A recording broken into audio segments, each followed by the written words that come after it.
আসসালামু আলাইকুম। Hello everyone, welcome back to my channel. This is Marjia daily blog থেকে বলছি। কেমন আছেন সবাই?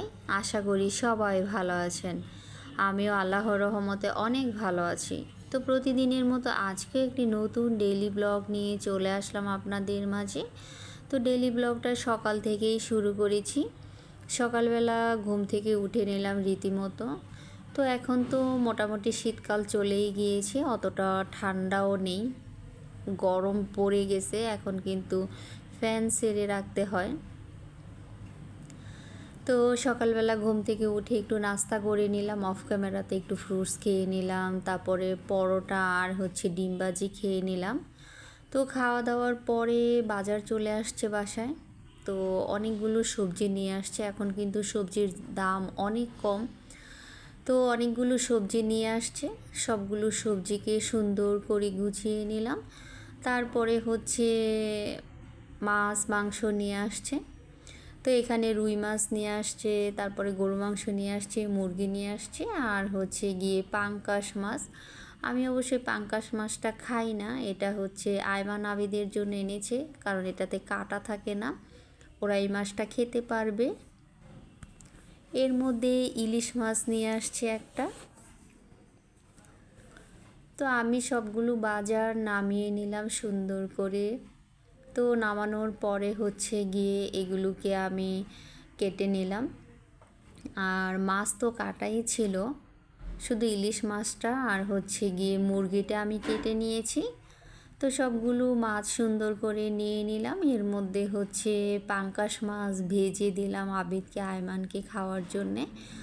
আর গরু মাংসটা মা বসিয়ে দিয়েছে, কোরমা, তারপরে পোলাওটা আমি করেছি। তো আমি এখন খুব ভালো রান্না করতে পারি, কারণ রান্না করতে করতে খুব ভালোই এক্সপার্ট হয়ে গিয়েছি। আর মোটামুটি রান্না এখন আমার ভীষণ ভালো হয়। তো সব কিছু যখন কাটাকুটি হয়ে গিয়েছে, মা তো অলরেডি বসিয়ে দিল। আর আজকে গিয়ে মটরশুঁটি এনেছিল, মানে মটরশুঁটি দিয়ে পোলাও করব। আর এগুলো মটরশুঁটিগুলো আবিদ আয়মান বেছে দিয়েছে। ওরা এগুলো নিয়ে তো দুই ভাই বোন মটরশুঁটি বেছেছে। তো বাসার পরে মটরশুঁটির যে খোসাগুলো আছে পুরো ঘর ছড়িয়ে ছিটিয়ে ফেলেছে আবিদ।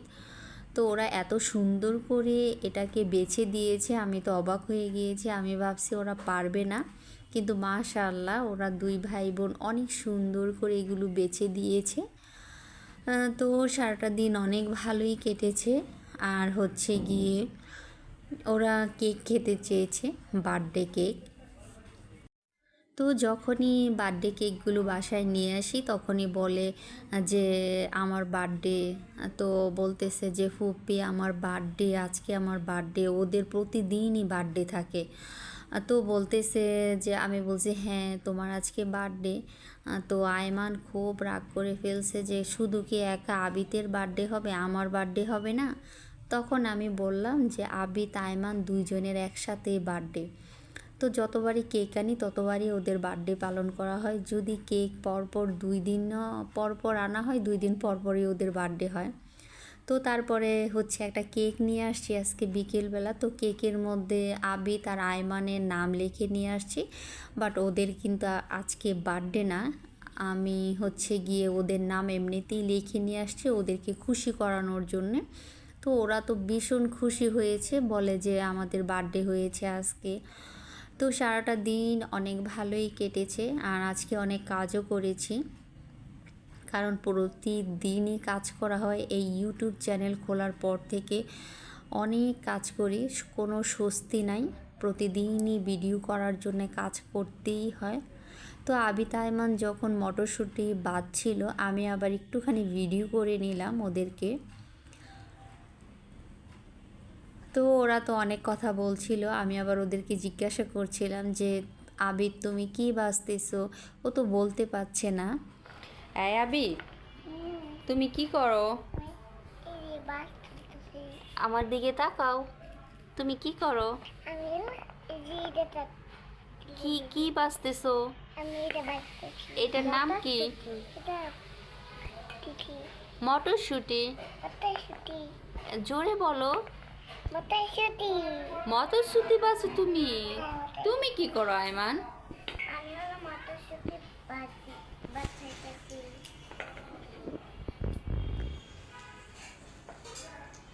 আবিদ, তাকাও। কি করো? তাকাও।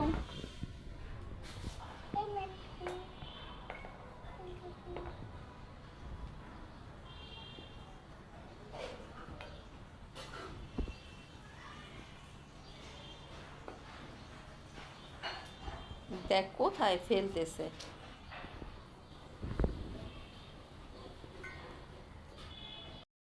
তো তারপর তো বলল, তো ওদের বাছা যখন শেষ হয়ে গিয়েছে আর অলরেডি পোলাওটাও বসিয়ে দিয়েছি সেই মটরশুঁটি দিয়ে।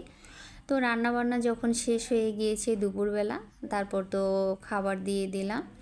তো খাবার দাবার দুপুরবেলা আলহামদুলিল্লাহ খেয়ে নিলাম। তো ইলিশ মাছটা ফ্রাই করেছিলাম, আর এটা হচ্ছে রাতে খেয়েছি। ইলিশ মাছ ভাজা, তারপরে বেগুন ভাজা আর ভাত রাতের বেলা। যেহেতু পোলাও অনেকগুলোই রান্না করেছিলাম, পোলাও ছিল, কিন্তু ভাত দিয়ে বেগুন ভাজা আর ইলিশ মাছ খেতে ইচ্ছে করছিল, তাই রাতের বেলা বেগুন ভাজা ইলিশ মাছ খেয়ে নিলাম। আর বিকেলবেলা তো অনেকগুলো মানে ভাজাপুরি নিয়ে এসেছিল, আলুর চপ, বেগুনি, পেঁয়াজি, এত পরিমাণ এনেছিল, কিন্তু এত লবণ দিয়েছে, খেতে একদমই ভালো লাগেনি। একটা নতুন হোটেল হয়েছে, ওখান থেকেই কিনে এনেছি, কিন্তু আনার পর কেউ খেতে পারেনি, কারণ এত লবণ। আমি চিন্তা করছিলাম এটা অন্য মানুষেরা কিভাবে খাবে, তো কেউ ভালোভাবে খেতে পারেনি। আর হচ্ছে ইউটিউব চ্যানেলের জন্য কাজ করতে করতে তো আমার জীবনটা একদম তেজপাতা হয়ে গিয়েছে। সারাক্ষণই ভিডিও করো আর কাজ করো, সারাক্ষণই ভিডিও করো আর কাজ করো, মানে এই কাজের চক্করে পড়ে আমার জীবনটা একেবারে পুরোই শেষ।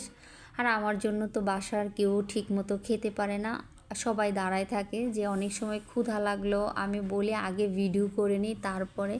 তো আমার উপরে তো মাঝে মাঝে তারা যে ক্ষিপ্ত হয়, মানে আমাকে পারে না যে খেয়ে ফেলবে। তো আমার মা তো কিছু করে না, অনেক সময় আমার আপু যদি আসে বলে কি তোর এই ভিডিওর জন্য কিন্তু বসে থাকতে পারবো না। তারপর আমি বলি আপু প্লিজ একটুখানি। তো আপু বলে যে তোর যন্ত্রণায় আসলে না কখনো গরম গরম খাবার খেতে পারি না, তোর ভিডিও করতে করতে খাবার সব ঠান্ডা হয়ে যায়, মানে কি এক ইউটিউব খুলছস, মানে সবাইকে অস্থিরতার মধ্যে রাখিস। তো আমার বাসায় তো কন্টিনিউ যে এই কথা শুনতে হয়।